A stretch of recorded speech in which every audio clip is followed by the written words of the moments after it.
Well, welcome everybody to today's Chicago chapter FANG meeting. Today we're going to be talking about AI, ChatGPT, AI, and we do have a special guest this evening, so we're really pleased that all of you have joined. We're still waiting probably for a few people to enter into this meeting room, so we're looking forward to a large group this evening. So what we're going to do today is I haven't had an opportunity to finish putting it in the chat, but we will put our guest speakers' contact information in the chat box. We're recording this meeting, and then the recording will be made available to everyone in attendance. So we're really eager to have that information on hand afterwards.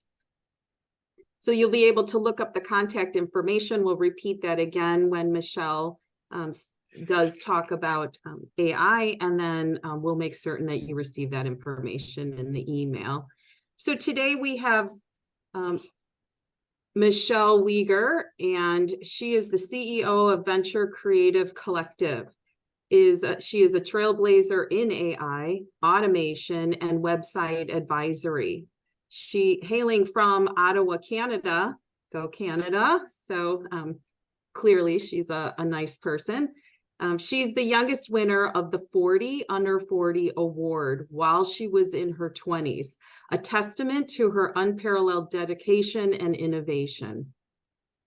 This narcoleptic business owner has nullified her disability through her ability to automate anything. We're going to see this evening how she can show us how to advance our career in AI and automation to jump ahead of the competition. So anything that I've missed, Michelle, in that introduction, please feel free to fill in the blanks. We look forward to your presentation. And again, thank you everyone for joining. Be certain to put your LinkedIn and contact information in the chat box. We'll save questions to the end, but if you feel like you're getting lost in the conversation and what's being presented, do raise your hand. We'll answer that question so no one gets left behind, and we can follow along with Michelle. So welcome, and over to you, Michelle. Hello, everyone. I'm super excited to be doing this with you. I've done this training for over 500 people at this point, and people keep coming back. So I'm pretty confident this is going to be huge value for you. And I'm most excited for after the presentation in a couple of days when the messages start rolling in for those of you who are brave and bold enough to actually take action. So I'm the owner of Venture Creative Collective. We are a technology, AI, and automation consulting and advisory company. What that means for you is that I know a whole lot about technology, and I can help you use it to solve problems. In the case of today, the problem we're going to be solving is how painful it is to apply to jobs, to write custom applications, and to stand out from a crowd of huge, also qualified applicants. First, I'm going to tell you a little bit about me, but don't worry, this is not going to be one of those Michelle talks about Michelle for 25 minutes, then tells you a little bit, and then sells you a thing before you can take any action. That's not happening today. Okay, I'm going to give you a brief introduction, and then we're going to jump right into how to use this. And if you feel like you want additional training past this, we do offer one-on-one private training, as well as having a recorded group training, which both those links just came into the chat there. My goal, though, today is that you get a good base to start with, and then you can come to me to up-level your skills from there. Sound fair? Yeah, I see nods. I love nods. I love an interactive audience. So that's my first request for today. I am going to ask for volunteers, answers, ideas, and I want people to either put them in the chat or unmute yourself and participate. By participating, the value you're going to get will be at a way higher level than the people who stay quiet. And I do that because I like to reward bravery and bold action. Why? Well, I wouldn't be where I am today if I didn't have that trait. So I have narcolepsy, which I'm guessing 90% of you have never heard of, or you've only seen it on that movie Rat Race, where the guy falls asleep on the bus and the train and in his soup and all of that. So although it is a very severe disorder, it is a disability. I'm not going to fall asleep on the screen. Don't worry. What it really means more than anything is that I will never feel rested. So my brain goes right into REM, which is for dreaming, and I get about 5 minutes or less of delta restorative sleep per night. So I will never be as awake as any of you. And that sucks. It does. It means that saying where we all have the same 24 hours in a day, not me. And that's where my skill set came from. Because I had two options. I could either be like 90% of narcoleptics who live below the poverty line their entire adult life, or I could be like the 1% that makes more than a combined, over their lifetime, $100,000. Think about how small that number is. In their adult lifetime, only 1% of us do that. I've done that this year many times over. And the main reason why is because I use technology as much as possible to solve problems, to make things easier, and to amplify my skill set. And that's what we're going to do today together. Ready? All right, let's do it.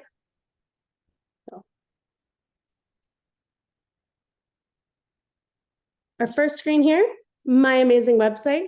Once you are blown away, because I know you will be, you're going to go to this URL and you're going to reach out, because I'm hoping to work with as many of you as possible once you get jobs at your future companies by applying these strategies. And I'm showing it so that you know you're at the right place when you look for it later. And now we go over to ChatGPT.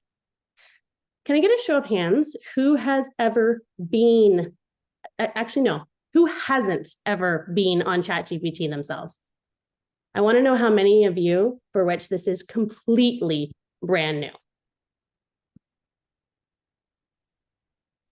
That's what I thought. Awesome. Very exciting. Your lives are about to change. And I know that probably sounds like an exaggeration. It's not. And in about 15 minutes, somebody's going to put in the chat or say out loud, oh my God, she was right. Everything has changed. So to be able to be fair to everyone who hasn't accessed this before, I am going to give some very brief information on what this is, what it isn't, and how to use it. This is ChatGPT. When you log into it for the first time, if you haven't paid, you're only going to see this tab here, not the second one. The free version is still very powerful, and I recommend using it.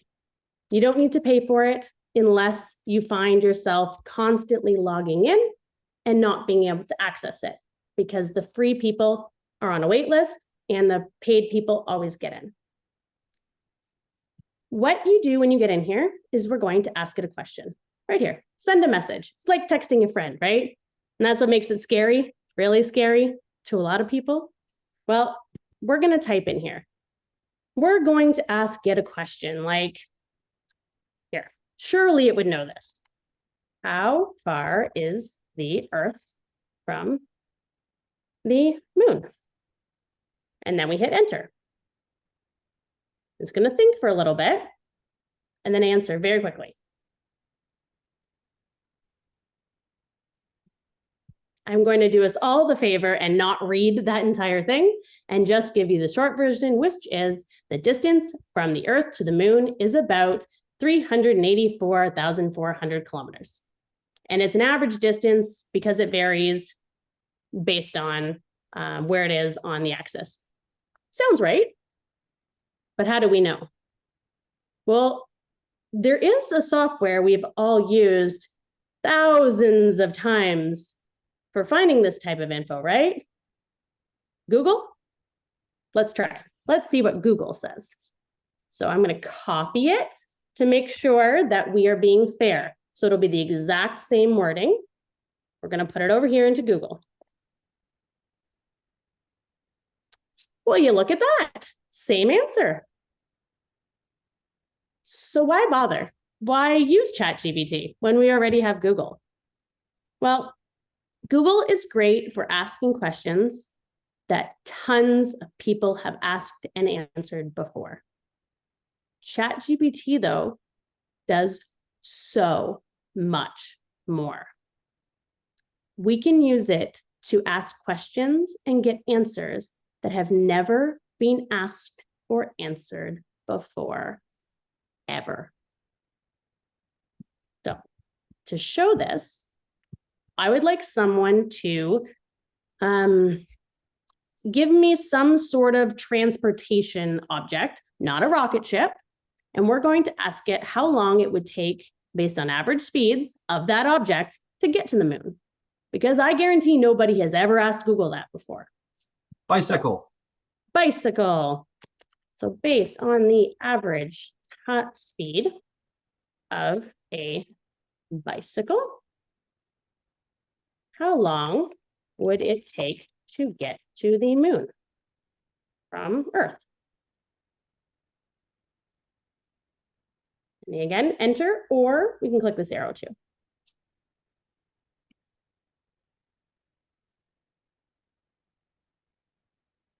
So that was a fast answer.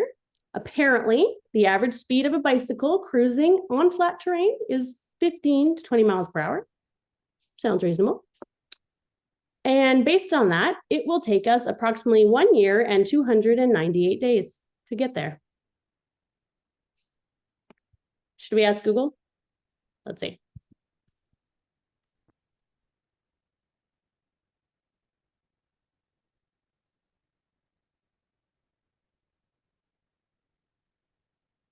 Uh-oh.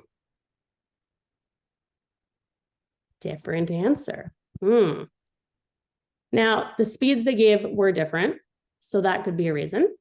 It's funny, that's what I get for choosing bicycle. So this is a perfect example of what makes ChatGPT very interesting. You're not going to get the same answers every time. I like to compare it to an entry-level employee. They're going to try very hard and do their best, but there might be some consistency issues. And that's okay, because as their supervisor, we will review the work. So if in this case, this was something we were going to submit to someone or show somewhere, we would then want to look at the math and see if it's right. If it is, we would want to do additional research on how fast an average bicycle actually goes. One of the biggest mistakes I see with ChatGPT is people putting things into it and then pressing this little icon here, which copies it, and submitting it somewhere, or putting it on Facebook, or even worse, sending it as an email to somebody with your own name signed. If you wouldn't automatically copy, paste, send something from a brand new entry-level employee to someone, then you can't do that with ChatGPT either. You need to be the reviewer. Normally that part gets to go later, but thanks to ChatGPT, we got to have it earlier this time. So what else can we do with this? Well, we can do things like using it to condense data very quickly. When we change topics in ChatGPT, something we always want to do is we want to press new chat. And what that does is it creates a new subset of data. And we like that because one other place where ChatGPT is different is it remembers what we said before in the thread, and we can build on it. So as an example, we're going to ask it, why are Great Danes the best kind of dog to have as a pet? Which, spoiler alert, as a Great Dane mom, they are the best. But it's going to give us an answer here. Gentle diet, low exercise needs, loyal and affectionate, good guard dogs, all great, awesome things.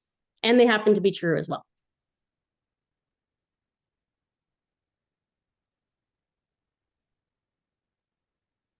It's going to give us, because ChatGPT is very well-rounded, you will see this over and over again, although I didn't ask for reasons, I didn't ask for its negativity here of reasons why they're not the best kind of pet. but it gave it to me anyways. So this is a great opportunity to show you how it knows what was already talked about. So I'm going to tell it, I don't want to hear about negative things.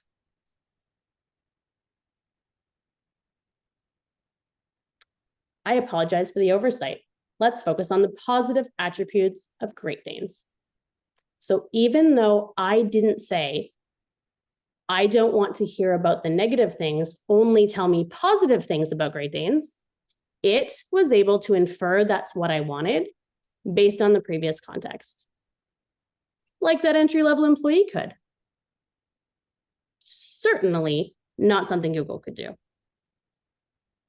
So hopefully this is starting your brain ticking on the type of things you can use this for. If you need logic or creativity, this is where ChatGPT is great. But a lot of people are worried about how ChatGPT is taking content, right? It's copyrighted, it's stealing, it's plagiarism. Yeah, lots of nodding there. Should we do a test and see? Based on this list, right, about Great Danes, let's see if any of these sentences have ever been written before on the internet. We are going to start with this one here at the end. Great Danes are truly special dogs that can bring a lot of joy and companionship to those who love and understand their unique qualities. Perfectly average sentence. Nothing that special. It's written in a proper format. Sounds like something I could find on Google. So we're going to copy this. And you may or may not know about this function in Google, but if you put something into quotes like this, it will only show you results that have exactly these words rather than using like in this exact order. So let's hit enter.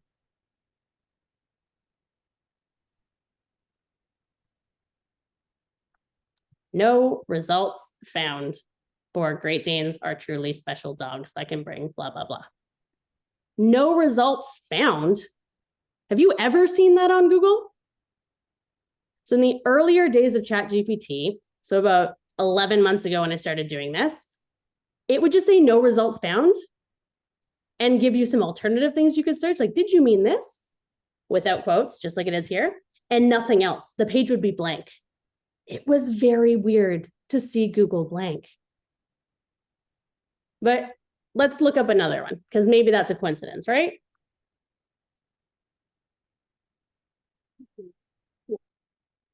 How about this one? It's half of one of the points. Their size is matched by their big hearts, making them wonderful companions. There is nothing special about that sentence. I could say that about any dog. We don't even say Great Danes here. Let's see. Has that been written before? Quote, paste, quote, search. No results found. And then it will show you things without it. But even then, they are not even close.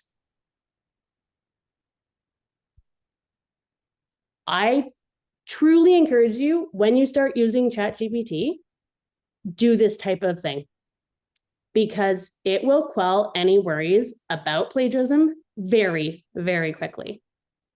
ChatGPT is, in terms of its function, meant to act like a person. And so how it works is it actually predicts, using math, the most logical next word that it should say based on the question you asked, and it's based on math. So that's why you'll often get similar answers to very basic questions, but you'll rarely get similar things to more complex ones. It's also trying out different things and seeing how people respond to it, like a person would, right? If you're giving a speech or answering questions at a job interview and you get this face, you're probably not going to say that again, right? Equivalent of that here is this, the thumbs down. See this icon here? If you get an answer that is bad, so let's go back here, Moon-Earth distance, right?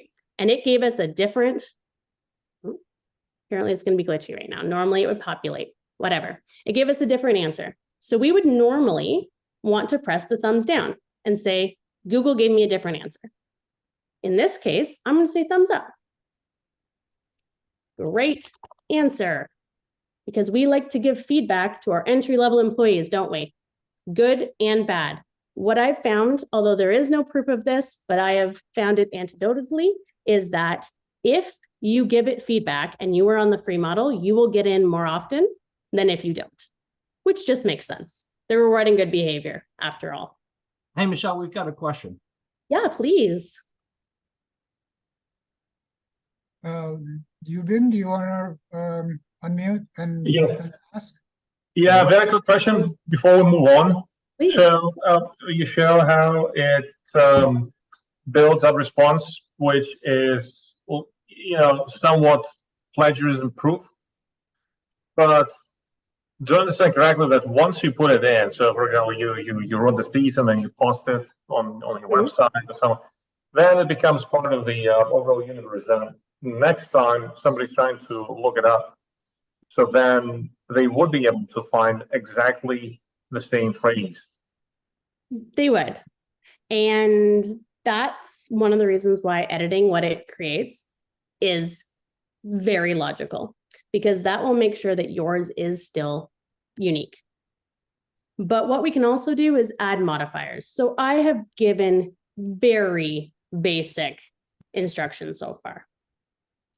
And I will show you, we'll go into the next section, which is using it for applying for jobs. And I will show you how we can use modifiers so that when different people in this group happen to apply for the same job using this same tactics I'm about to show you, as long as you use proper modifiers, none of you will submit the same thing. If you're lazy and you just put a straight, simple sentence of write me a cover letter for this job, you probably are going to have some similarities.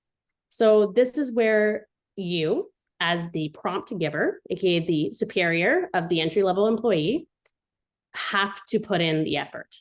But it is so much less effort than it would be doing it from scratch. So the first thing we're going to do is I'm going to show you how we can use this to consolidate a bunch of information down. So I'm going to open up this job that I had open. Later on, I'm going to ask someone to give me a title that I'll search. But for right now, we're going to use this one here that I already have up. So if you have the paid option, there are plugins where you can tell it to go to a website and collect the data. But for the purpose of this, I'm going to show you the more manual way, as manual as AI can be, so that you're capable of doing it even if you don't choose to buy the paid version from OpenAI. So we are going to highlight all the content on this page. Easy, right? I think we all know how to do that. Copy.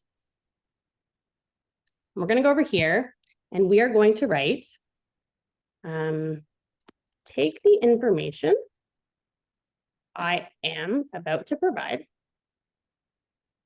and create a table format giving the most important information about this job.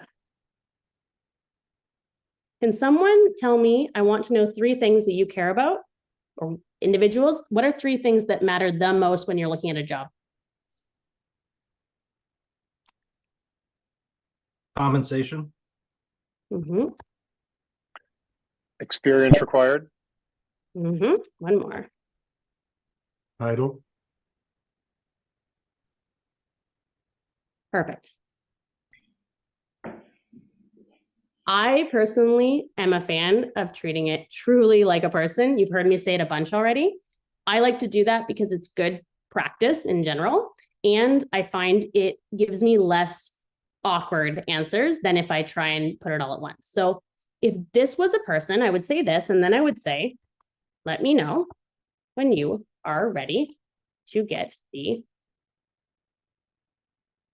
data.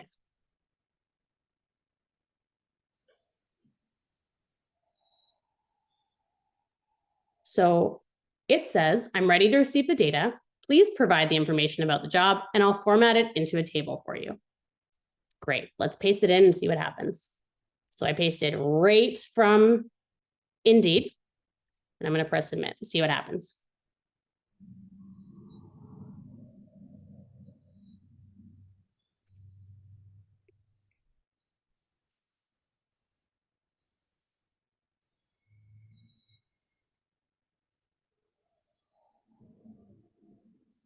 So it has prioritized the table to reflect compensation, experience required, and title, and has also included other pertinent details that might be interest to a potential applicant. So it gave us the location, the work format, compensation, job type, the experience required broken up actually into different sections. So not just one generic box, it gave us education, years of experience, and skills. And under benefits, it gave us other compensation and work-life balance and preferred qualifications. And it also gave us information on how to apply. Pretty cool, right? It's an easy way to see, is this worth it for me in a specific way? Hey, Michelle, we got There's a new question. Yeah. Yeah, So I- go ahead, Lynn. I'm sorry. Oh, yeah. So the question that came in is, do you have any suggestions on using this to construct a resume? I will later in this presentation, but not right now because I want to go through the steps in the way that we would be applying. We're gonna table that question. I'll put it down for later. Yes, please. And then is there a second one? Did I hear? No, Chris and I were Okay. talking about the same one. We both Okay. caught it. Perfect. Thank you.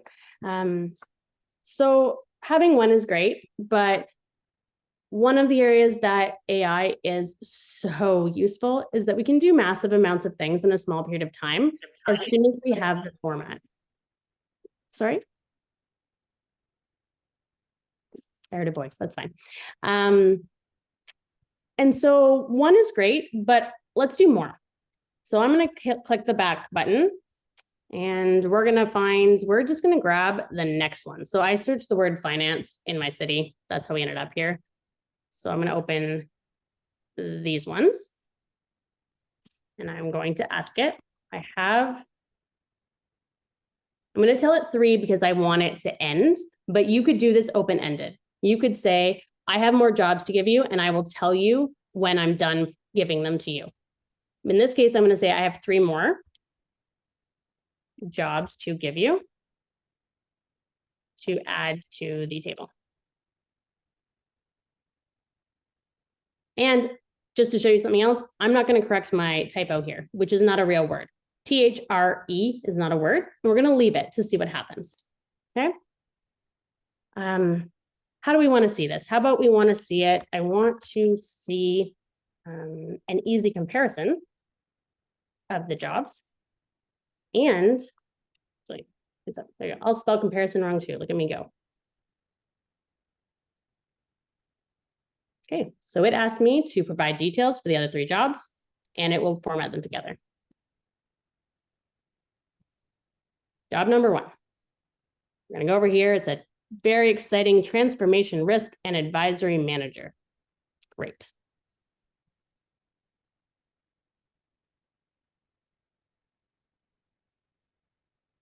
Okay, off it goes. Could you have just typed in, I think you mentioned about being able to link to a URL. Could you have just linked the URL instead of copy pasting that whole post? Yeah, you can in the paid version, but Indeed has anti-scraping software on their site. So in the case of them, it will just fail over and over again, Okay. which is brilliant because that stops other websites from showing the jobs from Indeed on their site. So it's a very smart strategy that they're doing. Yeah. Thank you. But there you go. Okay. So now it wants details for the next 2.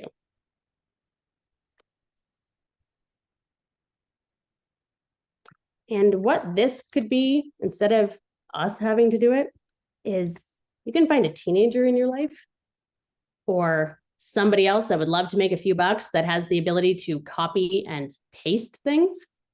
And then they can do this for you. It doesn't have to be you, right? You can, but you don't have to. We also don't have to watch it run. So I know now that we have this done, so I'm going to go off to get my 3rd job.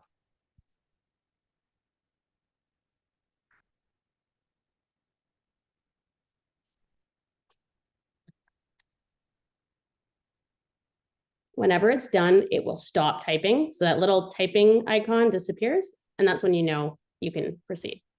And now we're putting in our final job.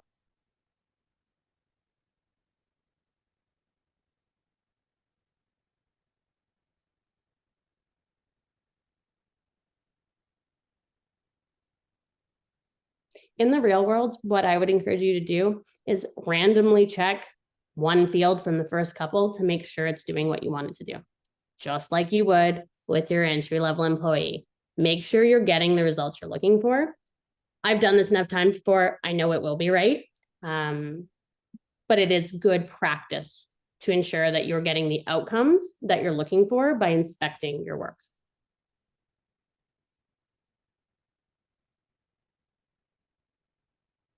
So as it continues to type, we're just going to start to compare. So we have all of this here laid out, and we can see each of the jobs right here. And you can copy the code and paste it elsewhere to be able to see it more clearly.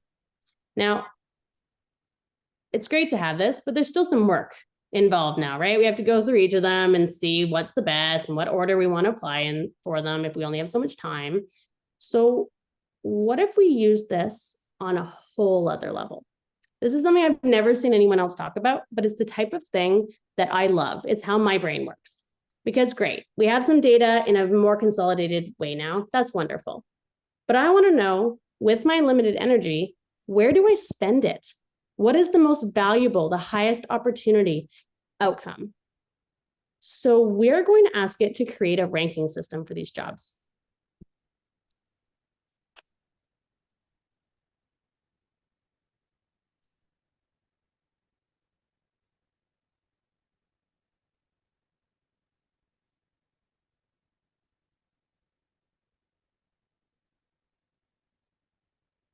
I wrote, create a ranking system for these jobs, well, the jobs technically, and tell me which I should apply for first, second, third, etc. But let's add a little caveats here. What do someone interrupt? What do we not want? What would be a deal breaker?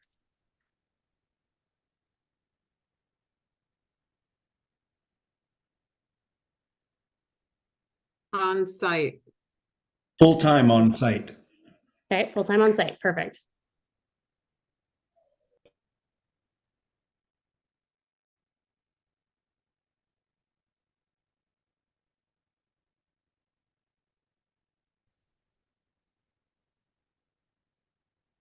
All right, because you can now see how I feel about full-time on site. So deal breakers that I won't do a job that is full-time on site, those should automatically be do not apply.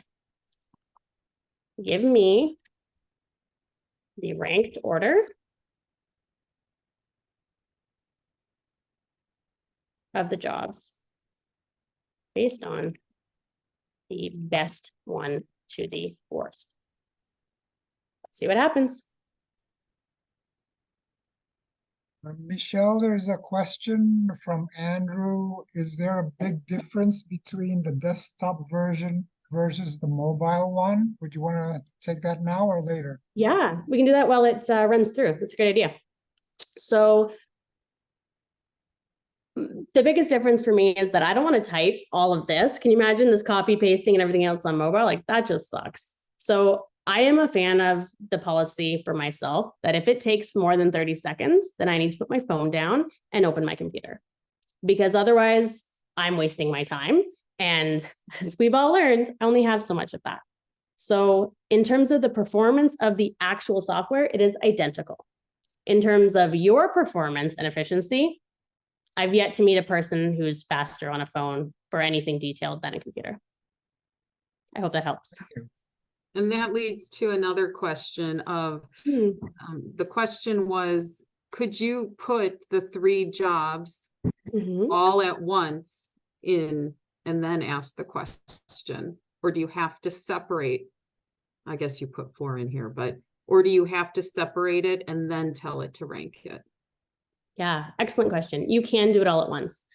I like it separate because it's an easy way for me to make sure I didn't miss any or duplicate them. But you could do one really long thing and say, I'm going to list out 4 jobs job 1 and then paste, job 2 and then paste, job 3, job 4. And then when you're done, you hit enter one time. So it sounds like Lou is a little more familiar, and he said he's encountered limitations. So is there a text limit? Not So that character limit. Yeah, I'm sure there is at the end of the day, because it is using a lot of computing power that is very valuable and expensive at the end of the day. I don't like to overwhelm it the same as I wouldn't overwhelm a human, because you're seeing how quickly it's responding to us. So the reading part is so fast, and then the writing part comes afterwards. So I have personally found I get better, more consistent, higher quality results when I give the instructions and then provide each section and then ask for the next part. That is same as with a person though. I feel like most of my entry-level employees, at least, if I pasted an entire thing that was, 17 pages of a Word document all at once to them and said, okay, I want you to do this and here's all the info, yikes. And it also means I can't inspect quality until all of it's done. So I personally prefer staged approaches because I found it to be more beneficial. And this is Lou, just to follow up on that. Yeah. The way I've used it, and the question I had was, is there, if you know of a character limit? Because I've used it to put a lot of a large Word document in there and asked it to look for specific things, for example, risk or something like that, which I think it should be able to do in a large document, but I had to split it up, but I wasn't able to find out anywhere what the character limit was because I needed to cut it into pieces. That was part of the question as well. All right. I haven't experienced it, but if you send me a message on LinkedIn after this, then I can commit to finding out for you. Great, thank you. My pleasure. Happy to help. Okay, and then just some basics when you were in the field to send a message. The question is, in the prompt, how do you go to the next line without a hard enter button, which submits like a prompt? Is it Alt enter like Excel? I'm pressing Shift Enter, Shift on the left-hand side. I'm on a Mac, but it would be the same as anywhere else where there's an enter button. So social media would be similar as well in that sense, or a text message, where if you can go down to another line. So the great thing is you just try. And if Alt Enter doesn't work, well, then you actually can stop it where it says regenerate now. When it's writing, you can press stop or pause. We'll see on the next one what the word is. And that way you don't have to, if you've made an error, you don't have to wait for it to write everything before you can rewrite what you meant to say. And Michelle, Garen has his hand raised. Yeah. Garen, do you wanna... Hi, Michelle. Well, first, big thank you for being here. This is great so far. Awesome. But the question is, have you tried, and ChatGPT is great, we can use it, but have you tried it on Bard or on Google's Bard or on Poe, which has other bots available, to see how they compare? Or is this just the most convenient? That's why you're just using this as an example. Yeah. This is what I do with my days. So I've explored all of the main ones and some more obscure ones that are more entertaining than quality. I found that they are very comparable. At the end of the day, there's difference in the training and the algorithm. I like ChatGPT because it's the one that it's got this interface and it's only for this. And I like that about it. I personally use Bard about a third of the time, but for the purpose of this presentation, because it was intro, I wanted to choose the one that is the most popular and the least intimidating to be able to teach. But once you can use one, the theories apply to the others. So all of these tactics and methods apply to the others as well. Perfect. Great. Thanks. My pleasure. All right. So shall we see what our answers were here? Well, the good news is none of these jobs require full-time on-site work, as they're all hybrid remote. Probably because these people want to actually hire someone, so they know better than full-time on-site these days. So none got removed from our deal breaker. Next, it's created this ranking system. Most important, compensation. Higher compensation will be given a better rank. Second, experience match. Makes sense. Jobs that more closely match our qualifications will rank higher. Job type, permanent over non-permanent, benefits, the more benefits, the better, and the company reputation. Because on the Indeed site, there are those reviews about the company, it is able to grab that information. And then it gave us a really lovely breakdown here based on these jobs. But I see a flaw here, and I'm wondering if anyone's picked up on it. If experience match is the second most important thing, and it's saying that jobs that closely match my qualifications that will rank higher, we didn't tell it about our qualifications, did it? Nope. But our employee focused on creating a great ranking system. This is indeed a great ranking system, but it didn't bother to ask us for a very key piece of information. It So doesn't have to go to level 2. It sorted everything on level 1, just the compensation, so it never had to go to 2. Bingo. Exactly. And that is where you, as the intelligent human being, have to use your brain and find exactly that. Look at the data and see what it did. And what it did was compensation first, because everything had different compensation levels. So let's tell it something about ourselves. How much experience do we have?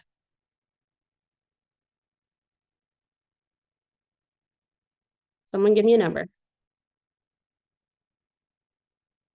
4? Perfect. I have 4 years of experience. I have a bachelor's degree in theater. Let's make this a terrible match. I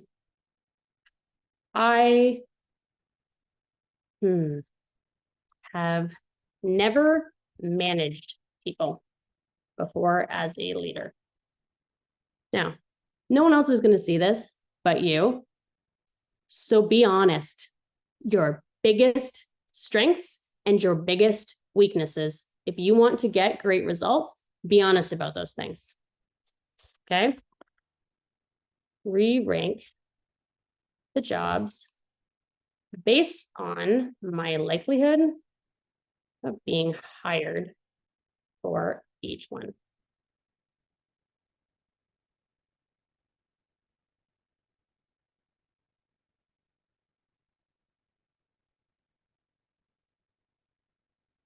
So it's telling me that our 4 years experience is great. Our education is not related, but there are transferable skills such as communication, critical thinking, and understanding human behavior. It's very generous, isn't it? And that the lack of leadership potential means that any jobs that require leadership or management may be less fitting. And then it re-ranked it for us. And it told us why. So this one is first because it only wants 2 years or more. We have 4, and there's no direct mention of leadership. It gave us different ones here. So for example, this one, the title manager, now that one got brought way down because it implies responsibility in leadership. So now we are going to take this to a whole other level. Nobody likes writing cover letters. Do you? No. Spoiler alert, no one likes reading them either. And the smart hiring managers aren't reading them. They've created a ranking system like this that a robot is helping them with. And that's why you using one to write your cover letters is going to be game-changing. I'm going to save us the time of me finding a resume to paste in here as an example. But what you should do at this point is say, I'm going to tell you some more things about myself. This is my resume. Do not add any details that I haven't included in here, because otherwise our creative friend here is likely to embellish a few things because it really wants you to get this job, right? So you would paste this in, and then you would ask the question, can you please, because we want to be polite, I'm just kidding. You don't have to say it. It's just a habit I have because I like to treat it like a person for ease. Can you please write an excellent cover letter for your top ranked job? Use everything you know about me so far. And for the purpose of this presentation, to save us all listening to me read a long cover letter, we are going to ask it, but please make it a very short cover letter. Enter.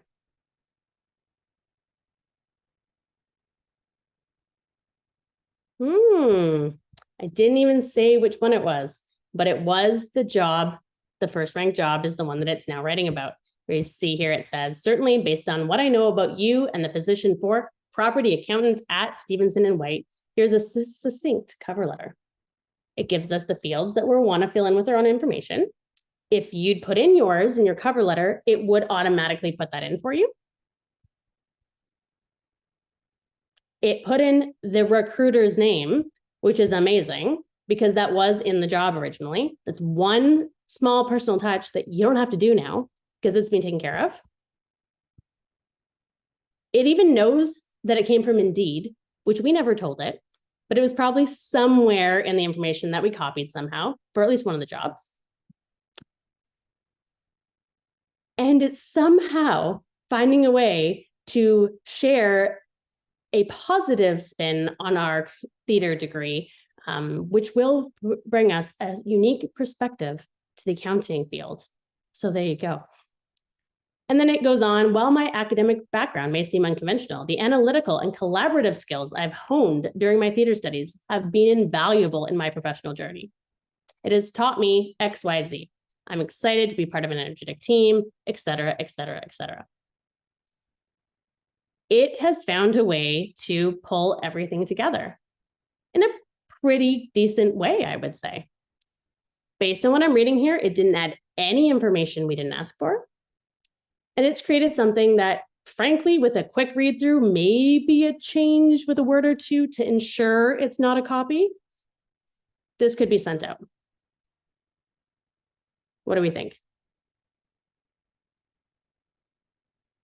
A lot easier than starting from scratch, that's for sure. So much easier. So much easier. I was gonna ask, I'm noticing it's using numbers instead of spelling them out. Does it use proper grammar? I mean, have you found that it uses proper grammar, or do you really need to double check that? You can tell it to do anything you want. So it's a mimicker. That's the purpose. But let's ask it to do something different. So let's ask it to write. And to be clear, I am not encouraging anybody to submit what I'm about to show you, but I'm going to do it to show you what is possible on the one end of the extreme, so you can then envision what's possible in the reasonable end, okay? I want you to rewrite the cover letter in the speaking style of a cell phone obsessed tween who does not like to write out words and is moody. But she does I guess we can't say it, yeah. But she does really want this job. So she needs a great cover letter that sounds like her way of speaking. I think you misspelled call versus sell. Oh, I did. It probably still would have worked, but thank you for the correction, whoever that was. I appreciate that. All right, let's see what happens. I haven't tried this one before, so first of all, do you see what it did here? LOL, all right. Here goes, not here it goes. Here I go, here we go. Here goes. Well, oh, and we're writing it now to Paul. Just Paul. hey, Paul. So like, I saw this job on Indeed. It's for a property accountant thing. To be honest, no, TBH. I'm kind of perf for it. Got 4 years of doing stuff, you know? And oh my God, I've got this theater degree. But you're like, what? But trust, it's lit. This is ridiculous, right? But if it can write like this, what else can it do? How else can it write? I see so many smiles. I bet a bunch of you got tweens just like this at home, right? I'm not cool enough to talk like this. I'm too old for that. I know that. But what I do know is that my neighbors who are in high school, this is what I hear when they're working on cars in the driveway. I mean, no cap. I don't even know what that means, but I know they say it. If it can take that very normal, well personalized, but very normal, reasonable, traditional cover letter and turn it into this, what else can it do? Well, it knows about famous people. It knows about industry leaders. Anybody who's produced a large amount of content, that content is part of what ChatGPT learned to create from, because it learned from what humans have created before and combine that together to have an understanding.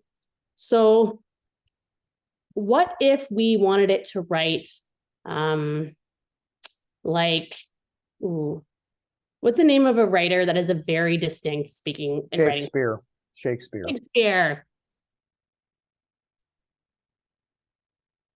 I'm going to praise it because I want to reward its good behavior. So amazing. Now do a Shakespeare one.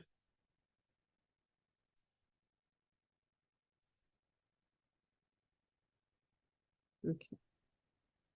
Pray, Well, allow me a while moment. it's doing this one, we have a couple of questions that have come up. We're gonna, Do it. I know you said you're gonna tackle the resume in the end, but someone has asked, could you have posted the resume and then asked it to compare your resume with the job description to then create your cover letter, right? So it would probably be more applicable, right? It'd be taking comparable words from both. Exactly. Yeah. So you could put that as the first step, and then have it review the jobs and create the ranking and the table, and then create the cover letters for all the ones that you like the most. You can also ask it to do multiple at once. So we could ask it to do cover letters for its top 5 choices, and add caveats such as ensure that they're not identical enough that if these recruiters happen to be in the same office, that they would realize I sent them the same thing, right? Like all those little differences, they do help and matter, because a lot of them are using similar softwares, or there are recruiters that are vetting things before they go in. I know when we hire, we have someone that does all that for us. And there's been times where there's been applications that were amazing. And she said, I've seen this about 10 times before. They say they made this just for you. They did not. And I, as an employer, really value honesty. So that for me is an instant turn off. And so I love the fact that with this, you can have it actually be catered to each job more than simply this part right here. And you can do that based on the cover letter or the job description and your resume. You're right. Yeah. So is there any downside to copying in your resume and having it use that information?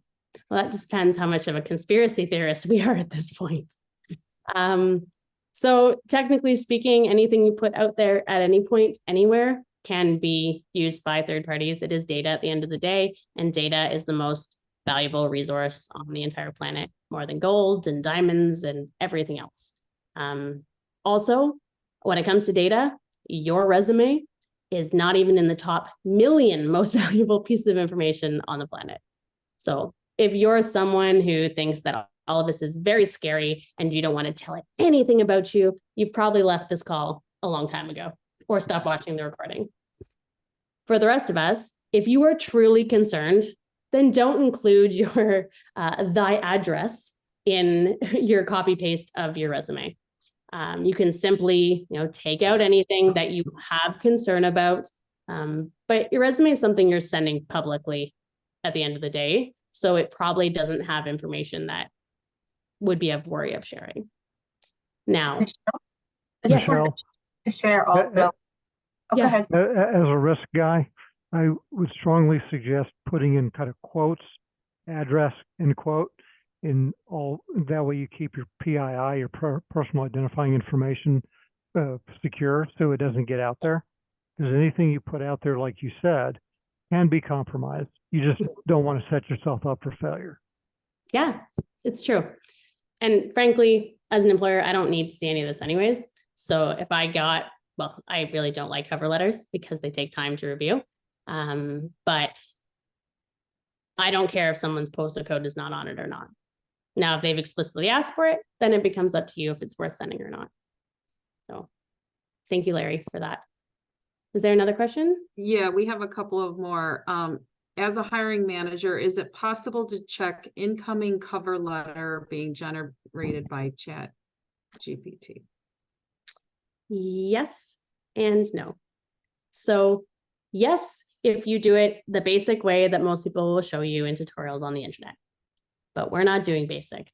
We are not asking it to provide me a template for a cover letter for a job for a property accountant, and then copying that and writing in our own small changes.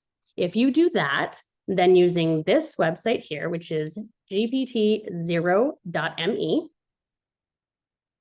it is very good.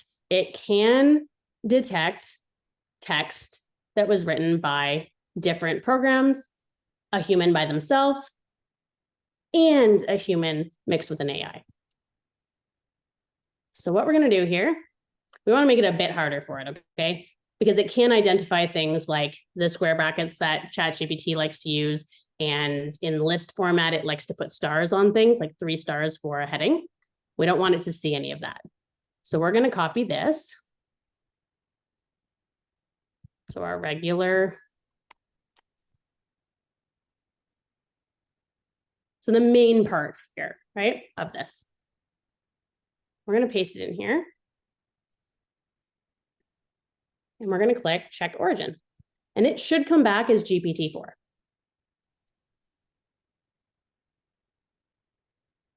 But it's not, because I have showed you how to do this in a very clever, very strategic way where what you're producing is unique to you. Well, it might be because it's Shakespeare too. Okay, should we check our other one? What do you think? Yeah.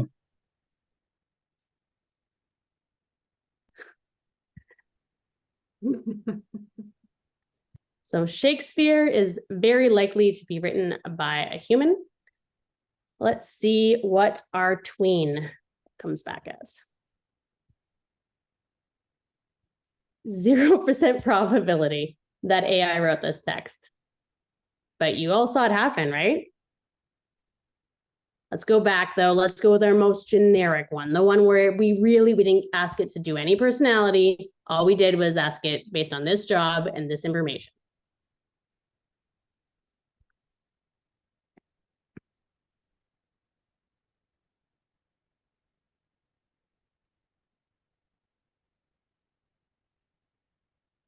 Half and half. It's still wrong because it's 100% AI, but it thinks that it was written half by human and half by AI. So where this is beneficial for you is if you are worried at all, you can put it in here and see what happens. Generic AI text will absolutely come back as 100% written by AI every time. If you don't ask for qualifiers, it will always come back like that. And that's because AI writes the most logical next word at all times, which means that that formula can be identified. And that's what this software is doing. It's a free software. It's meant originally for academics to catch if students are using it. But you can use it for your own AI stuff as well, whether to check something you've received or to check if something you've written is unique enough. Ken Okay. Yoon would like to know, what if you asked that question in the ChatGPT prompt and ask if you wrote it? I guess he's saying ask GPT itself if you copied something, inserted it into your send message, and asked it, was this written by human or AI? Like, you're asking itself Yeah. who So wrote you're it. hitting, yeah, you're asking itself. That you're hitting up on one of the limitations of AI right there. So ChatGPT, and this is very ironic, doesn't really know very much about ChatGPT when you ask it questions. So I've asked it before, give me a list of things that ChatGPT can help me with related to social media posts on Facebook. And the things it says are like, what? And it's because it doesn't know about itself in that way. It's built on a data set that isn't up to date in terms of time. So if you ask it, did ChatGPT write this? Well, I mean, if it's in the same thread, it does know it wrote it. So it'll probably tell you the truth. But if you put in a brand new thread, I don't think you would get a reliable answer. And that's where using, especially because it's free, a system that's meant just for that, like GPT-0, is what I would be using. So Ken Yoon, would you like to add on to your question? No, I Or did thought she answer? that ChatGPT, when it generates content, it continues to learn and add that to their database. So I thought if any content generated, it knows that it wrote it. That was my question. But you're saying it doesn't really know that it wrote it itself or created the content? Is that what you're saying? Only within the same thread. So if we Only wrote the it same. here, it Okay. would, but the moment we're anywhere else or anyone else, that Oh, will no longer be the case. And that's done for very positive reasons. We wouldn't want evildoers to be able to put things into the realm of ChatGPT that could affect all of us. That would be a very bad thing. And Okay. so that's why the limitations exist. And that was seen, I don't want to touch on them because I don't want to encourage bad behavior, other than saying, there are news stories from the early days where people were teaching it to do very hateful things because they thought it was funny. And that type of thing is no longer possible. Hey, Michelle, I just had a quick question. You had mentioned there's two versions. One, there's a paid version. One, there's not a paid version, right? Yeah. So the non-paid version has limitations to the data set, which I think I've read. It's like the 2021 or some specific date years ago. Yeah. So it's only up to that date that it has that information.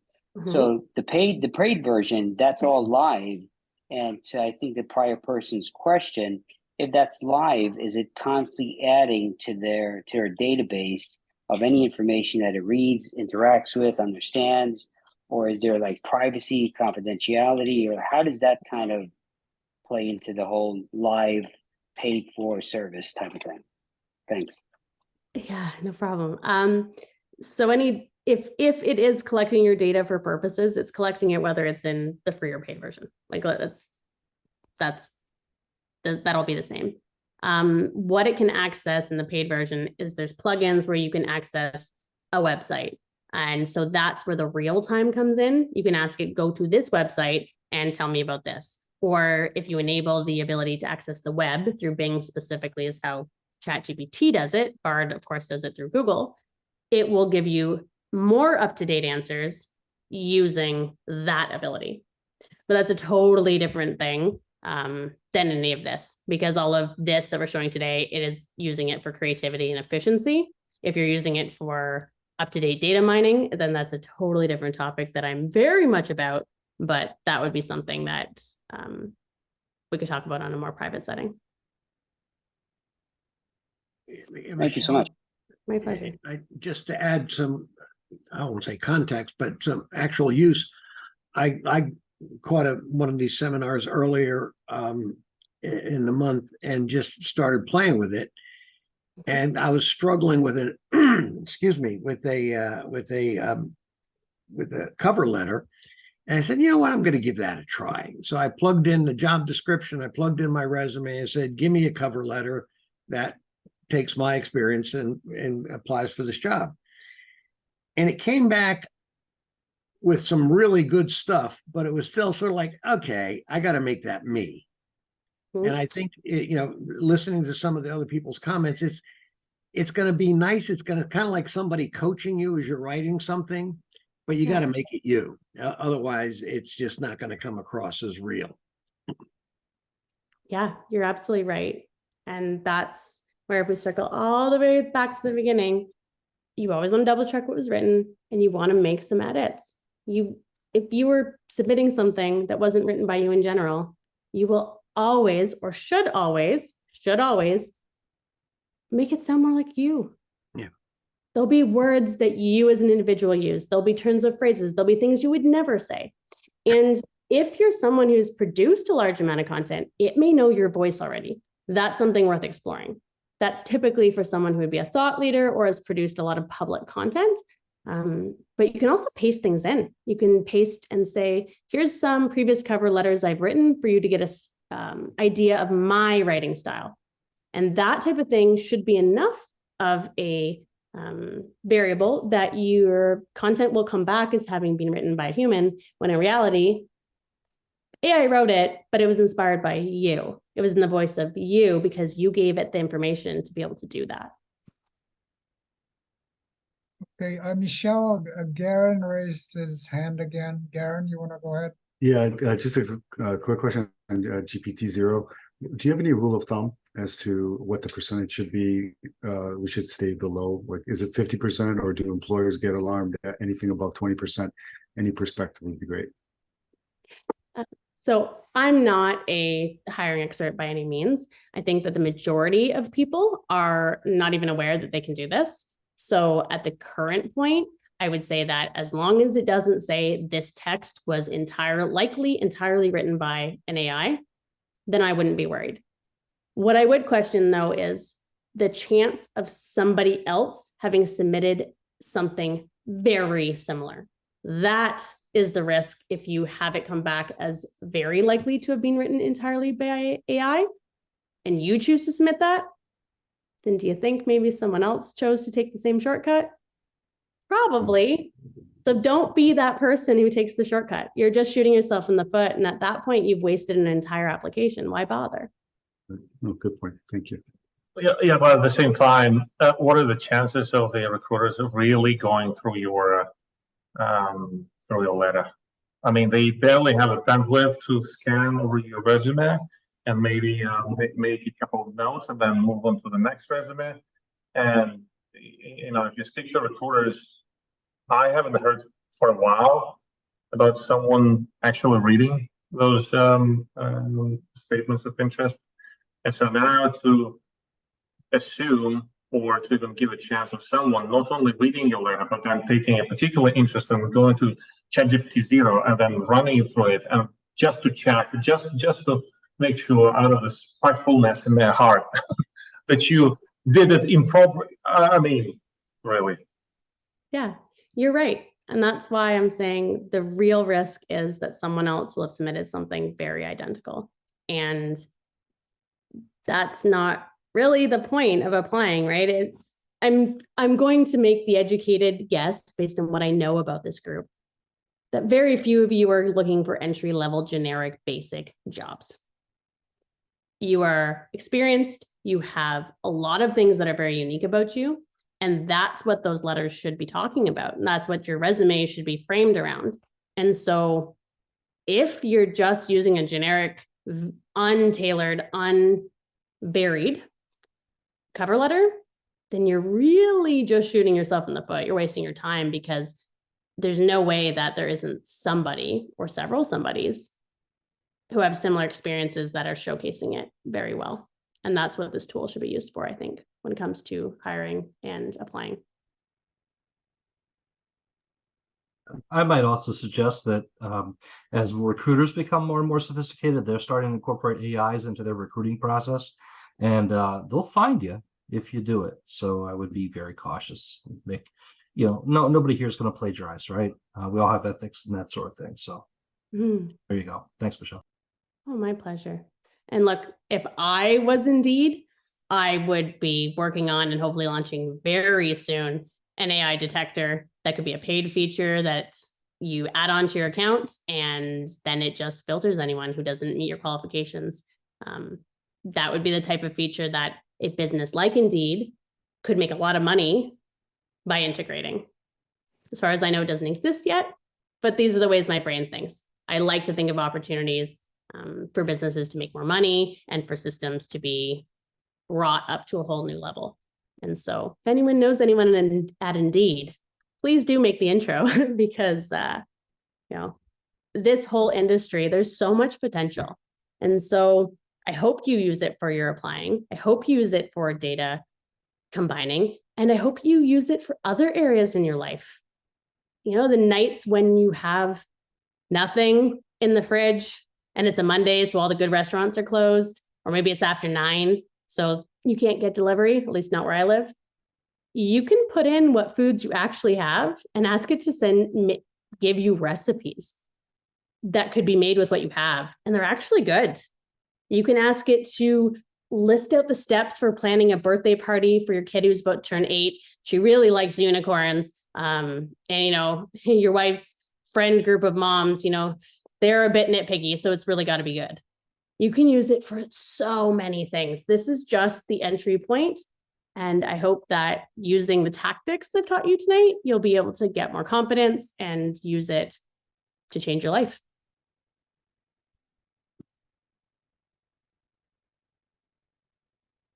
Any final questions?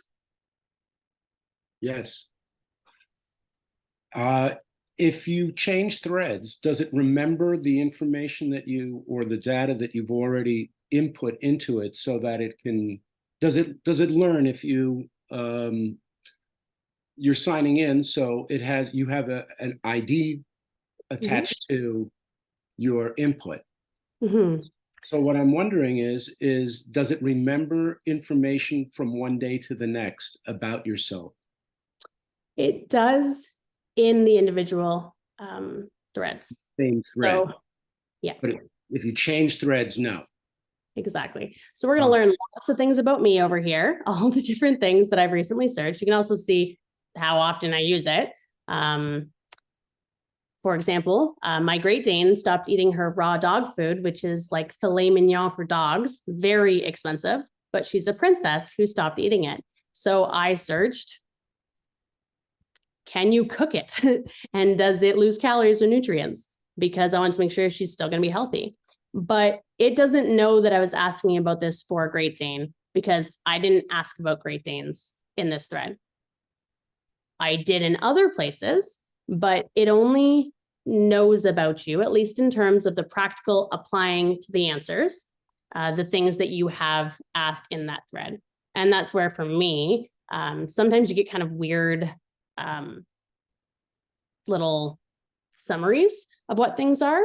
You know, for example, this one, I asked it to combine a whole bunch of data for a client. I'm going to move off it very quickly, but it's a pretty silly name for it. It shouldn't be called that.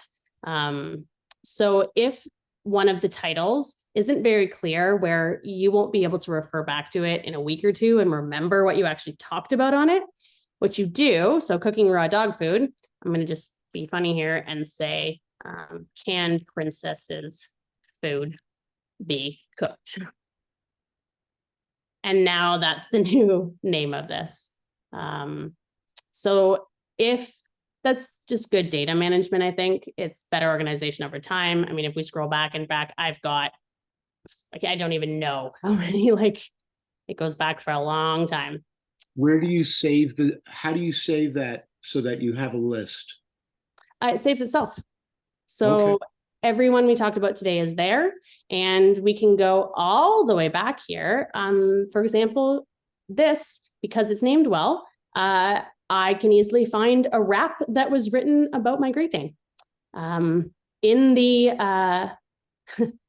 in the style of the Eminem song, Lose Yourself, written about her. And I can go back and easily find that because it's named Quinn Rap. Quinn is the Great Dane. So that's where it's worth, when you're done using it, ensuring that it did give a good title for it, if you ever want to refer back to, so you can leverage the data you had before. So in the case of this, with the job info table. I personally wouldn't want to go through all of that instruction ever again. And you don't need to, because we could come back to this in 6 months and say, I've got more jobs for you. Forget all the stuff you put in the previous table, but using the same format and ranking style, I want you to do these jobs now. And it will, because it will remember what you asked for, but remember, it's available to it. But does that answer the question? Perfect. I see nodding. Awesome. Okay, Michael, I see that you asked, are resumes better with AI edits? Well, that is a very subjective question. Look, I think that the hardest part of doing any sort of writing or creative task, or any real task, is the first part, the tedious gathering and planning and outlining and all of the stuff that doesn't actually take very much skill, but it takes a lot of time. And at the end of the day, for anything with AI, it's only as good as you are as the prompt writer. So would an AI edited resume with a generic prompt of review my resume and make suggestions to improve it? Maybe it would be better, maybe 10% better, probably. But if you tell it the type of job you want, the areas you want to focus on, the fact that I'm a big deal and this resume needs to make that clear, frame it in a way that recruiters will love, that resume will be significantly better than one that wasn't ever edited with AI. You are the difference maker. The time and effort and practice you put into writing good instructions, all the same as that entry-level employee. How good are you at giving instructions? How clear are you? And how patient are you when things go a little bit astray, to reflect on what you did as the instruction giver to find ways to rewrite it for next time. All right, I've got time because we have like 8 minutes left. So I'm just going to answer questions that I see in the chat, unless someone wants to interrupt, because I do prefer voice and video more than reading myself. So one of the things that you didn't have a chance to go over, which we were going to do at the tail end, was construct a resume. Yeah, so that's where, if it's from scratch, like, does anyone here not have any resume of any kind? Because anyone? Okay, I don't see any hands, which is very, like, I would have expected everyone would have something. So it's, what I will do is I am going to, I need to Google to get some content for this. Generic accountant resume sample. There we go. You wouldn't do this. You would put in your real one, okay?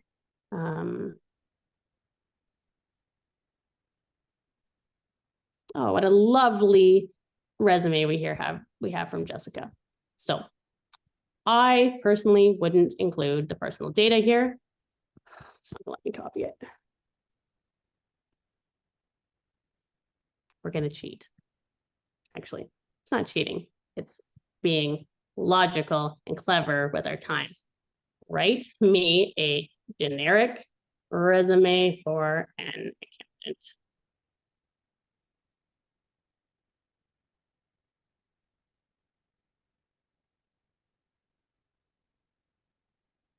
This is where you would be able to stop it if you realized you made some sort of mistake in your prompt and you didn't want to wait to stop generating. And sometimes it might get stuck along the way, or just write something totally off, or you just don't like it. You can then press the button that appears afterwards, which says regenerate response. And that gives you an alternative answer to the same question. Michelle, I thought we were going to possibly customize the resume to the job description, to a job description. Are we going to do that? We're going to do that right now, but I needed a base resume to start with. Okay. So you wouldn't do this step. This was so I have a resume to use. So I'm going to take this one right here. Now, yours would have actual, certifications and things like that. but we don't have that much time, so I'm not going to edit it to do that, but your real ones would. So we go back to where we were before, to our previous tab where we had this going on. We are now going to ask it to customize a resume. But the last thing we did in here was write a silly Shakespeare cover letter. So I'm going to proactively tell it, like, thank you, that was funny. Now I need you to go back to writing like a typical professional who's an expert in their field. Okay.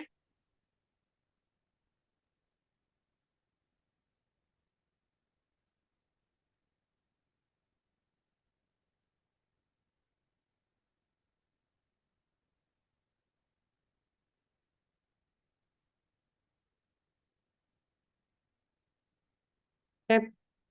You wouldn't normally have to do that, but because I want to be proactive and tell it that I don't want more of what it was doing, because its benefit is that it will build on what we did before. But in this case, that wouldn't be a benefit. We do not need a Shakespeare resume. But now I am going to give you my resume below. Please customize my resume without changing any of the dates, job titles, companies, or any other factual data, but still make it as customized to the job. Which one was it with? The property count job.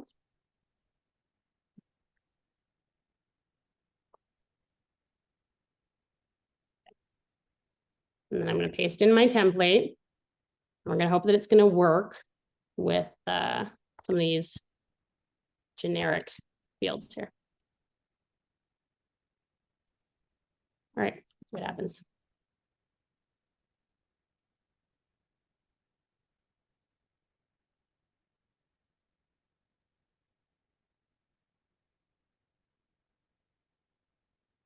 It looks like it's working. But of course it did, because we gave it an input, we gave it an expectation, put limits so it didn't get too creative. And it is following what I asked it to. Don't change the job titles, don't change the title and things like that. Now, in our case, there wasn't actually any in there, but it maintained those as well. And Thank you for this, Michelle. This is great. My We pleasure. are winding down. We want to make certain we give you some time to plug yourself. Awesome. Thank you.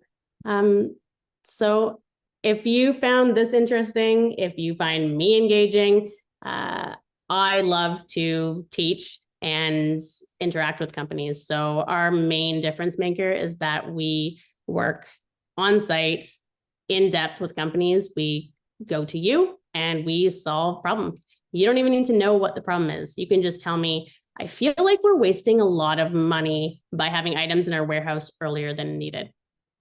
And you'll get the magic of my brain that you saw, like with the Indeed example of, okay, what about this? What about this? What about this?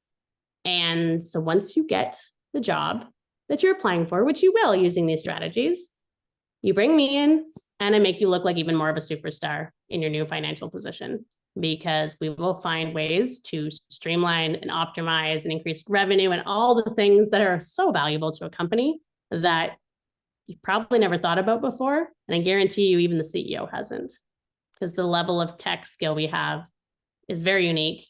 And I can actually talk to people. So can my partner.